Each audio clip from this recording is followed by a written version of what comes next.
তুমি না তওবা করেছিলে? তুমি না শুধুমাত্র আল্লাহর জন্য সবকিছু ছেড়ে দিয়েছিলে? বুঝতে পেরেছিলে কোথায় তোমার আসল ঠিকানা? ভুলে গেছো? আবার কোন পাপ তোমায় গ্রাস করে নিল?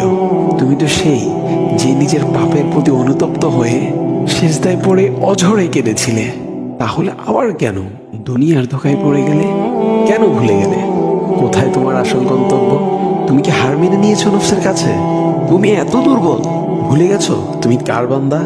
কে তোমার রব? তোমার রব তো সর্বশক্তিমান। সর্বশক্তিমানের বান্দা আবার কখনো দুর্বল হয় নাকি? মৃত্যু পর্যন্ত লড়ে যাও তুমি। শয়তানকে দেখিয়ে দাও তোমার ইমানের পাওয়ার। শয়তানের ধোঁকায় পড়ে অনেক পাপ করে ফেলেছো, তাই নিরাশ হয়ে গেছো তুমি, তাই না? তুমি কি জানো না তোমার রব কতটা মহান? তিনি তো তোমাকে ক্ষমা করার জন্য অপেক্ষা করছেন। তাই ফিরে আসো সেই রবের দুয়ারে, যার দুয়ার কখনো বন্ধ হয় না।